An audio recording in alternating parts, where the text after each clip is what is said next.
All right, yesterday we talked about Shushbina, we'll do very quickly our quick review, but it'll be only got 2 minutes to do. Our Shushbinos issues were that we had a Mishnah that talked about Shushbinos. The father sends Shushbinos when it comes back to the estate. But we had a brisa that said that is if the Shushbinos, if the money gets sent out through a brother, then it gets sent back to that brother. So how do we explain that? So first explanation we had was that the Rabbi is really talking about a case that's reversed, that the gifts came to the father and then it gets sent back from the estate, right? Because it was sent to the father, therefore it should get sent back through the estate. That's answer number one. And answer number two is that it makes a difference how the gifts were sent. If the gifts were sent, generally speaking, the father said to one of his sons, go on out and bring Shushbinos from us, then when it comes back, it can go back to the estate. But if he told his son, Ruvain, you bring the Shushbinos, then the money's going to come back to Ruvain later on because he was the son who was specifically appointed. Third answer was, what happens if there's a circumstance where the person who, let's see, we're dealing with a Yavam, right? We're dealing with a Yavam was the third answer, where the person who's sending the money back doesn't receive the Shushbinos because he doesn't get Ro'i like Muchzak. This is money that is Ro'i, that's promised, but is not money that is Muchzak. Now, the question that the Gemara starts to deal with now is that why does the person have to send any money back if the person who he's sending the money back to, theoretically, has already died? And we said, well, what's the case? How does somebody wind up being dead and receiving wedding gifts? So the answer is that the person went through Nisuin, right? So the person got married, he gave a ring to a woman, and he said, Harayat Mekudeshesli. So now the Shushbinan obligation kicks in. Everybody's got to start sending the gifts, okay? Meanwhile, before Nisuin, the fellow dies. The person who's supposed to be sending the Shushbinan back says, I don't feel like I'm obligated to send anything because there's no wedding happening, right? If there's a wedding, a celebration, I'm fine, but the whole point is for me to celebrate with my friend. My friend, unfortunately, has passed away. So why should I be obligated to send the Shushbinan? That is the issue that we're starting to deal with. We're on the very bottom, Kuf Mem Daled Amud Beis. I just want to try to say a couple things. Yep. Please go ahead after, just take it after Daled. Please go ahead. Don't stop. Don't make it like, I'm just one person. I just ask what, if you tape it, I'm fine. Whatever anybody says. Okay. If that's okay with you. We'll have conversation after Myra and discuss. Okay, now. Tanya, we learned in a brisa, 5 lines up from the bottom. Makom shenagu lahachzir kedushin machzirin. Let's say there's a circumstance where a man performs nisuin with a woman, he gives her the ring, and then something happens in between the nisuin before they get to kedushin. Between kedushin and nisuin, right? Something happens before they actually move in together. So, if they have the custom to return the ring or return whatever they made kedushin on, so then machzir, and then we're going to return it. Makom shenagu shelo machzir, a place where they had the custom not to return it, ein machzir, and then they're not going to return it. V'amar Rav Yosef bar Abba Amar Mar Ukva. Rav Yosef bar Abba said the name of Mar Ukva Amar Shmuel. Lo shanu ella shemesahi. That is only if she dies. In which circumstance, it really just depends on the custom, whether the estate is going to return the ring or not. Aval mesu, but if he's the one who dies, so then ein machzir, and then there's nobody who holds that the money should go back. Why? My taima, yechola hi shetamar, she can say on the top of Kuf Mem Hey Amud Aleph, Tenu li ba'ali ve'esmach imo, I'm not the one who pulled out of this. Give me my husband, and I will be happy to be married to him. But, unfortunately, he's not here. Therefore, why is it my obligation to give back the money to his estate when it's not me who backed out of the wedding? Okay, so therefore, she shouldn't have a requirement to return the money. Now, the parallel is to the case of the Shushbinin that we were saying. Doesn't the person have the right to be able to say, I don't want to be able to pay and return my Shushbinin money because, after all, it's not my fault that the wedding isn't taking place. Shushbinin is the presence, the reciprocating presence, right? He doesn't want to. So therefore, if we say, Achanami, nema tnuli, Shushbini, ve'esmach imo. So here too, he should be able to say, if this is a case of Yibum, like we were suggesting as the third explanation of our Mishnah, why wouldn't he be able to say, if the guy was here, I would like to celebrate, but he's not here, so therefore I'm not celebrating. It's not my fault. So therefore, as we said, by the woman whose husband passes away also, it's not her fault. So therefore, there shouldn't be an obligation to reciprocate or pay back because they're not the one who pulled out of the deal. Amar Rav Yosef says, I'll tell you what the circumstance is. The Mishnah's case is it's very simple. What happens is they got married. They went to Nisuin. Everything was great. They went through Sheva Brachos. The whole wedding was amazing. And the guy was ready to show up with his present, and he died. That's when he died, right when he was about to give him the present at the end of the Sheva Brachos, right when the present was going to be delivered. That's why he can't say, I was willing to celebrate, but the guy died. No, you celebrated. You came, you showed up, you celebrated. You're obligated to pay. You cannot at that point say, I'm not going to pay. Okay, so that's how the case of the Mishnah is. But now that we've brought this conversation up, the Gemara will often do this on a side point. Once we've already brought this conversation up about returning Kiddushin or not, now we're going to get into this conversation for the rest of this page. The dead guy wouldn't be arguing. No, the dead guy is not arguing. It's the live friend is arguing he doesn't have to pay his dead friend's family, right? But so I have a couple questions. One is, isn't the son just like when we use this? It sounds more like the son is just the shliach when you specify the son, and then we're saying that's not it. That he's actually right. He's acting like a shliach. You're giving him the matana. The matana is going. You're talking about according to the first couple of explanations, right? So yes, so either right. So this was the two ways according to the second way we learned it, right? He sent his son as a shliach. Now, how did he send his son as a shliach? It makes a difference. Did he send him stam, just plain, go ahead as a family representative, in which case the return gift comes back to the family generally? Or if he said specifically, Ruvain, it's your friend, you delivered the shishpinos, then the money that comes back goes to Ruvain. Right, but he's still shliach. Or is it not? Why isn't he still shliach? Because at that point, it's almost like he's giving it to Ruvain to deliver. Right? He's saying, Ruvain, here's the present. You be the one who delivers it. Like the father's handing it to Ruvain to deliver on behalf of Ruvain. Right? That's the distinction. Generally speaking, is this for fathers in order to make it economically more sense for the son? Yes. Because usually when you're a father and you have older sons who are getting married, you're no longer so much hurting for money. Sort of I don't know. I can tell you marrying off kids, you're struggling for cash. Right? Yeah. Once you have to go through 2, 3, 4 weddings over a few years, right? You gotta. That's correct. Mm-hmm. So yeah, it gets so. It doesn't stop it. Yes. You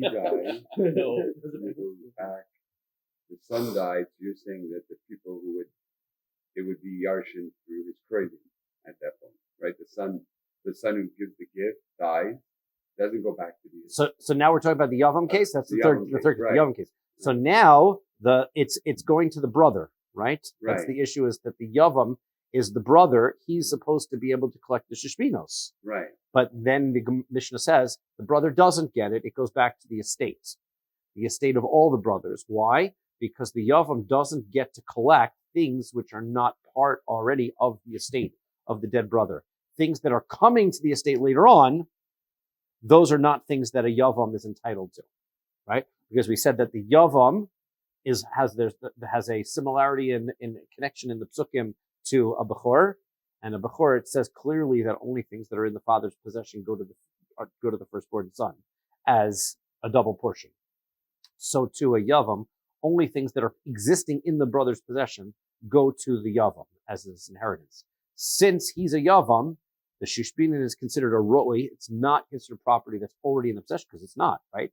It's money that is supposed to be delivered at some future point as a present, right? So since that money is going to be delivered as a future present, the Yavam doesn't get it. That's why the Mishnah says that when Ruvain sent money over to his friend for the wedding, when his friend comes to send it back, but then Ruvain dies before the wedding, or in this, now that we've explained it, after the wedding and after the celebration, the Yavam doesn't get it because the Yavam isn't entitled to Shishbinin because it's not considered money already in Reuven's property.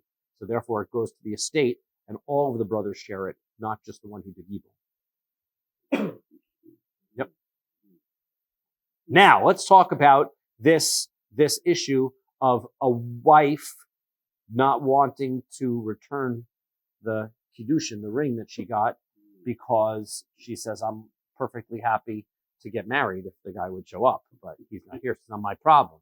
So, lema tnuli ba'ali ve'esmachimo tanaiti. Let's say this issue about whether a woman is able to make such a claim about bring my husband and I would gladly marry him, that claim is subject to a dispute of Tanai. The Tanya, as we learned in a Brisa. Ha'ma'ares es ha'isha. Person does erusin with a wife, right? He does erusin. That's the first part. He gives her the ring. Besula, the rule is that if this is her first marriage, gova masayim, the ksuba that she's entitled to take is 200 zuz. Okay, that's the established amount of a besula. The almana, it's her second marriage, mana, then the ksuba is 100. Okay. Makom shenagu lachzor. Now, this is the thing. If the husband, does she get her ksuba? Does she not get her ksuba? So the rules of ksuba is if the husband backs out of the marriage, either he dies or he divorces her, then she gets the ksuba. So she's going to get the 200 zuz payment or the 100 zuz payment. If she dies, then the 100 or 200 zuz does not go to her family. It's only a one way. If the husband divorces her or dies, then the ksuba goes to the wife. Okay. If she dies, presumably that we've been saying, she should return the kedushin back to the husband, right? Okay, so now, let's say, makom shenagu lahachzir kedushin, in a circumstance where the custom was to return the kedushin, so then machzirin, then she does return it. So that means if she dies, so if the custom was for her to return it, that they do, makom shenagu shelo lahachzir kedushin, ein machzirin. If it's a location where they don't return it, so then they don't return it. Divrei Rabbi Nosson, that's what Rabbi Nosson says. Rabbi Yehuda Nasi, Amar Rabbi Yehuda Nasi says something very interesting. Be'emes, actually, Amru, they said, Mokum shenagu lahachzir machzirin, the place where they return it, then they return it. Mokum shenagu shelo lahachzir ein machzirin, and the place where they don't return it, they don't return it. Well, if that sounds very familiar, that's because it's exactly the same thing. If you took a look at what Rabbi Nosson said and what Rabbi Yehuda said, they just said exactly the same thing. So Rabbi Yehuda Hanasi, Hainu Tanakama. Rabbi Yehuda Hanasi is saying the exact same thing as the first opinion, Rabbi Nosson's opinion. So that's not an argument. So you have to presume something is missing in this brisa, right? Something's missing. This text doesn't make sense as it stands. So therefore, we're going to have to try to reinterpret this text a little bit in order to make it make sense. Okay, isn't she sort of an afflicted woman now, even though not her fault, her husband died, and now she's considered a widow? Mm-hmm. So no longer good for a Kohen? A Kohen Gadol. She cannot marry. Now, but this is a. But also, isn't it like so? It's not so simple. No, That's so simple because she's still a besula. Right. Right. Correct.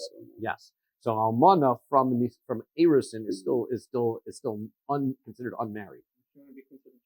No, I mean tainted means she's still a besula, right? She's never had relations with anybody, so therefore not an issue. Okay. Fine. So Ella, what do we say like this?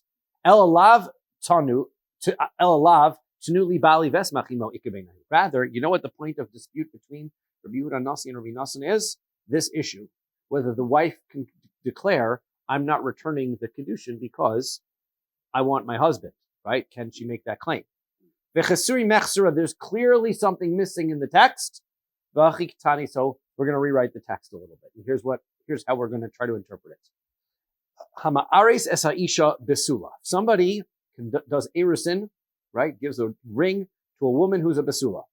Gova masayim. So she's going to collect as her ksuba 200. The almana mana, and the almana, the widow, gets 100. Mamed dvarim amurim. When is that? When does she get the ksuba? Dehader be'ihu. That's when the husband, he's the one who backs out. He dies, or he gives her a get. Aval mesa, but if she dies, then makom shenagu lahachzir machzirin. then it all depends on the custom. If she dies, right, obviously she doesn't get her ksuba, but the question is, can she keep the kedushin? So some places had the custom, yes. Makom shenagu shelo hachzirei machzir, and there were some places that had the custom, no, she doesn't get to keep it. She doesn't have to return it. V'davkam shemesahi. Now, that question about whether she returns it or she doesn't return it is only if she dies. Aval mesu, but let's go back to the case where he dies. Now, if cases that he dies, ein machzirin, then she does not return it. My time, but what's the reason? Yechola hi shetomer, she can say, Tanuli bali ves machimo. I'd rather have my husband, so therefore, why should I give back the kedushin? I'm ready to go through with this marriage. Not my problem. But us, that's what Rabbi Nosson says. That's how Rabbi Nosson explains the whole back and forth. Who gets what? The Asr Rabbi Yehuda Hanasi Lamemar. Rabbi Yehuda Hanasi comes along and he disagrees. The MS Amru, really what they said was Bein Shemesu, Bein Shemesahi. It doesn't matter whether he dies or whether she dies. Makom Shinagu Lahachzir Machzirin, Makom Shinagu Shulu Achzir Machzirin. If the custom is to return it, then you return it. If the custom is not to return it, you don't return it. That is not a valid claim. She can't say, I'm not the one who backed out. That's not relevant, says Rabbi Yehuda Hanasi. The fact of the matter is, the wedding's not taking place for whoever's fault it is. Doesn't matter. Give the kedushin back if that's the place, if that's the custom of the location. So how about just a broken wedding? What does that mean? There isn't just whose fault is it? Who broke it off? Well, the husband. According to this, it's just the husband breaks it off, right? So if the husband does gerushin, so then the question is whether that's the makom that she has to return it or not. Right. That's what I'm saying. It's only based on that, the minhag. The minhag of the makom, according to Rabbi Yehuda Hanasi. According to Rabbi Nosson, right. It's she can say it's not my fault. I'm not giving it back. Yeah. Anytime during that year, right? There's a whole year in between Erusin and Kiddushin, according to in the times of the Gemara. Erusin and Nisuin during the times of the Gemara. So therefore, at any point during that year, they decide, you know what, it's not for us. Let's break it off. She cannot. That's the case that didn't come up was she breaks it off, right? It's either she dies, he dies, or he breaks it off. Why? Because they're considered halachically married. He has to give her a get if he breaks it off. She's not able to give a get to him. He can give a get to her. So therefore, he has to be the one who breaks it off, which is why she gets the ksuba in that circumstance. Okay. So that's the presumed explanation of what's going on. Lo. Gemara says, no, that's not what's going on here in this place at all. Because the kuliyama yecholish tamar tnuli bali vesmachimo. Everyone agrees that the woman has the right to keep the kedushin in the circumstance where he's the one who backs out or dies. Because she can say, it's not my problem. I'm ready to get married, right? So why should I return the kedushin? Udemishu kuliyama lo pligi. If he dies, nobody disagrees. She does not have to return it. Rabbi Yehuda and Rabbi Nosson, they're not arguing about that case. Ki pligi shemesa he. The argument is, what happens if she dies? That's their argument. You do have to be able to meet that they're arguing in some case. That's the case. Now, the hacha bekiddushin l'tzibuin nitnu kamiflagi. The argument is whether kiddushin l'tzibuin means that it gets swallowed up, meaning when the husband does kiddushin, whether that is a done deal, irrevocable agreement or not. Okay? That's the argument. Rabbi Nosson Savar, Rabbi Nosson holds like this. Kiddushin lav l'tivuin nisnu. Rabbi Nosson says, Kiddushin is not an irrevocable deal. If she dies, it's essentially she's backing out of it. The husband has a right to get his money back because the money was given in Kiddushin as sort of a condition. I'm expecting to get married. Since we never got married, I'd like my Kiddushin back, please, and goes to her estate and asks for it back. If she doesn't give it back, he can go to court and try to get it back. Right? Rabbi Yehuda Hanasi Savar, Rabbi Yehuda Hanasi says, Kiddushin l'tivuin nisnu. No, that's not how Kiddushin works. Once Kiddushin is handed over, it's done, deal, no taking it back. The hamakum, so that's it. Well, okay. If that's what's going on, so how do you explain the last line of the brisa? The last line of the brisa was v'hamakum shenagu lahachzir machzir tani. The last line of the brisa was, it depends on the custom of the location. Well, it doesn't, according to what you just said. It has nothing to do with the location. You just said that if she dies, then there's no conversation. Either according to Rabbi Nosson, she gets to keep it. According to Rabbi Yehuda Nasi, she doesn't, and that's that. So Hachi Kamar, this is what we're talking about in that last line. We're not talking about the Kedushin. The Kedushin's a done deal or it's not a done deal. That's the argument. But here's what is the argument. The Savlonos Vaday Mokum Shinagu Lahachzir Machzirin. It's the presents, the wedding presents. Right? What happens is the husband, all during that year, is sending presents over to his wife. Right? With a couple of intentions. He's sending over to make her happy, but also with the intention that you'll bring these with us instead of the house, once we get married, right? So these presents are sitting around and they were given over to her to support her for the year. And then she dies. Those presents are completely dependent on the custom. That's what's dependent on the custom. If the custom is that the husband doesn't care, he's fine and handed it over, then she doesn't have to, then the wife's family doesn't have to return them. If the custom is that they do bring them back, they do bring them back. But the question of whether she has to return the Kedushin or not is completely dependent on a separate argument between Rabbi Nosson and Rabbi Yehuda Nasi, the Kedushin itself, because there's a question of what is the nature of Kedushin, whether Kedushin is a irrevocable deal or it's essentially a deal made as a condition. I remember in Gemara, Kedushin doesn't even talk about whether, what are you buying with the Shabbat? What are you buying with Kedushin? One of the answers I thought was that it prevents others from being able, it's basically taking her off the market. That's true. That's what you're buying. Yes. So you're still off the market, and she's now currently off the market. Right. Right. But the question is, when I'm buying her off the market, am I buying her off the market just to be able to take her off the market, or is it with the presumption that we're going to live happily ever after? Right. So if that never happens, then my purchase was conditional, right? And that's what the argument between Rabbi Yonasi and Rabbi Nosson is. Right, but then when you apply divorce the same way, because you're saying happily ever after means But we need her to back out. If he's the one who backs out, right, then for sure she keeps the Kedushin. Because we said everyone agrees she can claim, hey, I was ready to get married. It's not my fault. Of course she gets to keep it. If he's the one, he gives her a divorce contract. She says, great, I'm keeping the ring. Right? She's entitled because he's the one who backed out. Okay. The Hani Tanai, Kahani Tanai. This argument then between Rabbi Yehuda Hanasi and Rabbi Nosson matches another brisa, which also indicates the same argument, which is nice because it verifies, because we had to twist the text a little bit in order to understand it. The fact that we can align it with another brisa is very good. It's good support to what we're saying.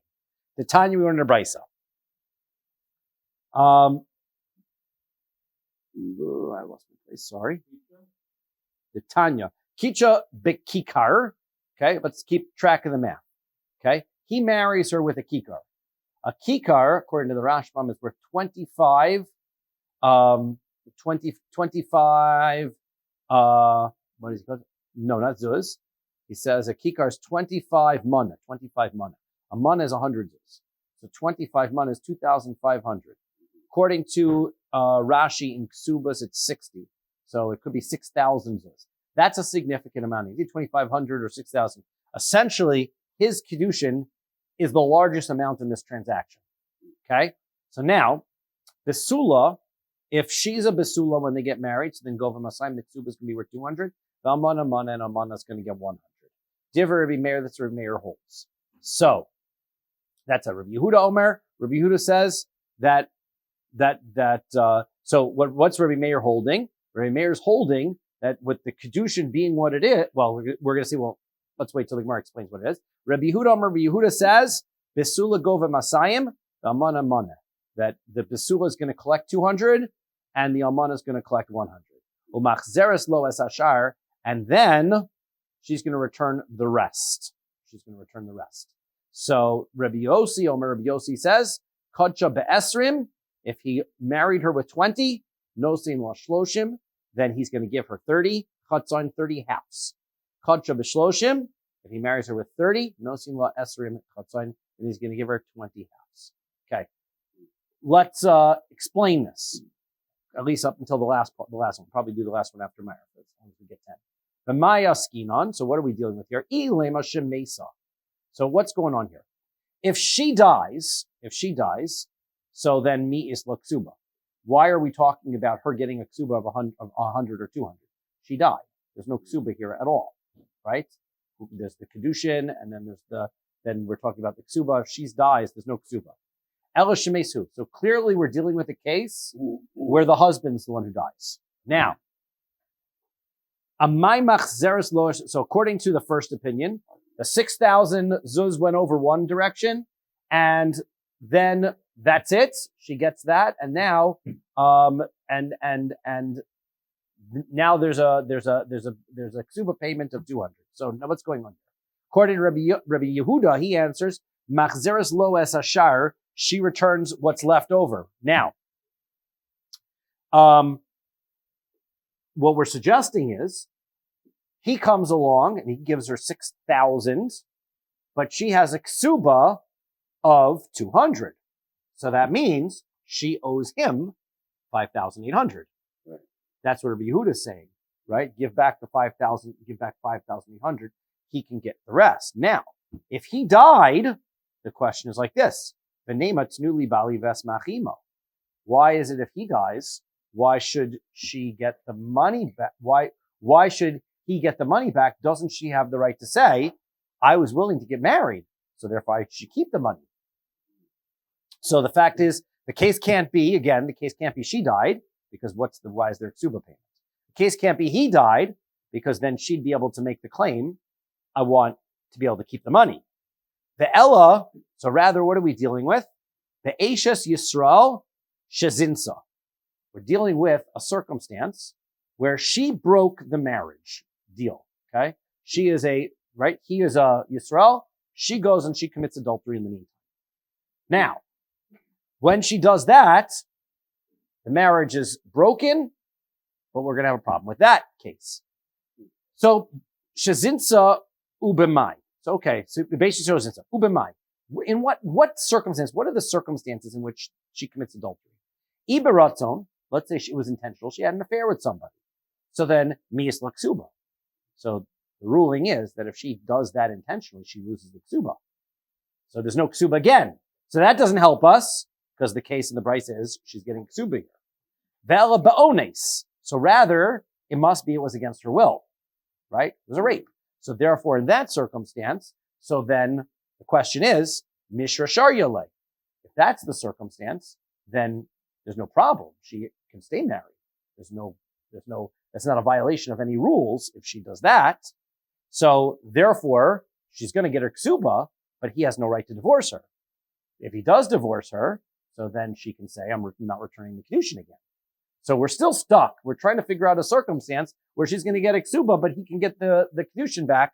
What's going on here? So the Ella, so rather, here's the case. The Eishes Kohen Shenensa. So what's the deal is, it's the wife of a Kohen, and she was forced, right? So now, in that wife of a Kohen who was forced, so she can't remain married to a Kohen. She can't remain married to her husband. But she didn't do anything wrong, right? So there's no halachic problem. She didn't do anything wrong, but they can't remain married.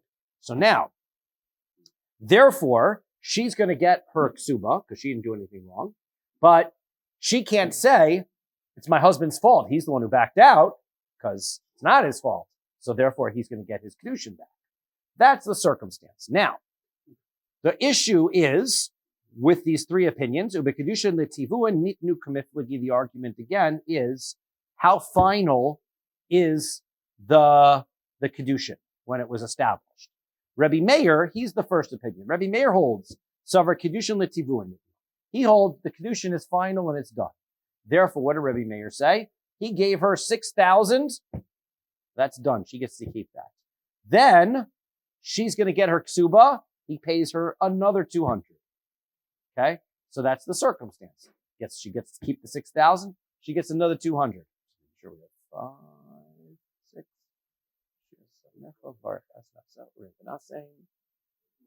We've got odd. We have another 2. Okay, so let's stop here, and we will continue after Myra.